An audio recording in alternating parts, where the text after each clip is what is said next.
আসসালামু আলাইকুম। কাপড়ের ব্যবসা শুরু করতে কি আপনি ইসলামপুর, গুলিস্তান, সদরঘাট, বাবুরহাট যাওয়ার কথা ভাবছেন?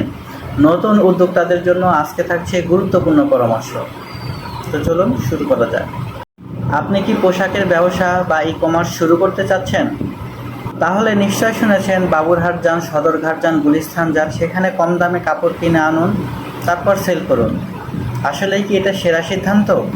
আজ আমি আমার অনলাইন ব্যবসার অভিজ্ঞতা থেকে এমন কিছু কথা বলবো যা আপনার সময়, টাকা এবং ব্যবসা তিনটাই বাঁচতে পারে। মূল আলোচনায় আসি।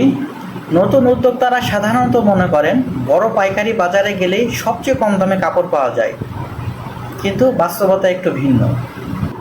আপনি যদি অল্প পরিমাণ কিছু কাপড় নেওয়ার জন্য ইসলামপুর, সদরঘাট বা নরসিংদী, বাবুরহাট যান, তাহলে আপনি দুটি সমস্যার সম্মুখীন হতে পারেন। প্রথম সমস্যা, বড় পাইকাররা আপনাকে তেমন দাম দিবে না, আর দাম দিলেও হোলসেল এবং রিটেল প্রাইসের মাঝামাঝি কিছু দাম দিবে। এই সামান্য একটু কম শুনে আপনি যদি প্রায় প্রোডাক্ট নিয়ে নেন, তাহলে 100% এখানে আপনার লস হবে। কারণ আপনি ওখানে যে রেটে মালটা কিনলেন এবং আপনার যাতায়াত, আনুষঙ্গিক কস্ট দিয়ে আপনি বাড়ির পাশে সেই দামে কিনতে পারবেন। তো ওই রেটে যদি আপনি মাল কিনেন, তাহলে এখানে 99% আপনার ব্যবসায় লস হবে। আর এই জায়গাতেই প্রথম এই সমস্যাতেই নতুন উদ্যোক্তারা ঝরে যাচ্ছে এবং ব্যবসায় সফল হতে পারছে না।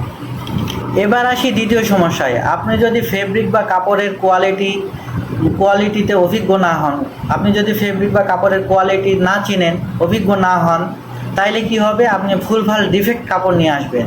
আর এই ভুলভাল ডিফেক্ট কাপড় যদি আপনি নিয়ে আসেন, আর আপনি কাস্টমারের কাছে যখন ডেলিভারি দিবেন, তারা কাপড় দেখতেছে কোয়ালিটি সম্পন্ন না এবং কাপড়ের ত্রুটি আছে, ডিফেক্ট মাল, তাইলে তো আপনার এই মাল ডেলিভারি হবে না। আপনার ডেলিভারি চার্জ কিন্তু আপনার লস। তাইলে আপনি এখানে 99% ব্যর্থ। তাই কাপড় কিনতে যাওয়ার আগে কাপড় সম্পর্কে একটু স্টাডি করে নেবেন। অন্তত কাপড়ের কোয়ালিটিটা যেন একটু কোয়ালিটিফুল হয়, ভালো হয়, এবং বিশেষ করে ডিফেক্ট মাল আপনারা কিনবেন না। ডিফেক্ট মালের যে ত্রুটিগুলো আছে, কাপড়ের ত্রুটিগুলো আছে, এই ত্রুটিগুলো আপনারা একটু জেনে যাবেন। তাইলে আমার পরামর্শ কি?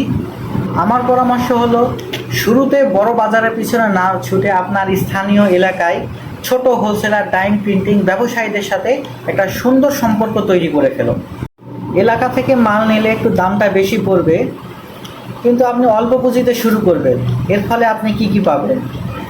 আপনি কাপড়ের কোয়ালিটি সম্পর্কে জানতে পারবেন, কাস্টমারের সন্তুষ্টি বুঝতে পারবেন, আপনার ক্যাশ ফ্লো নিয়ন্ত্রণে থাকবে, ব্যবসায় ঝুঁকি কমবে। এগুলো জানলেই তো আপনার ব্যবসা এমনি গ্রো হয়ে যাবে। আপনি কোথা থেকে মাল কিনছেন এটি গুরুত্বপূর্ণ না। গুরুত্বপূর্ণ হলো আপনি কি পরিমাণ সেল করছেন, কাস্টমারের সন্তুষ্টি অর্জন করছেন, এবং আপনার সঠিক পরিকল্পনা, এগুলোর দিকে গুরুত্ব দেন। তাহলে দেখবেন ব্যবসায় এমনি আপনি গ্রো করছেন। তখন আপনি বড় বাজারে যাবেন, সম্মান পাবেন, আপনার ব্যবসায় এতদিনে আপনার সাকসেস হয়ে গেছে।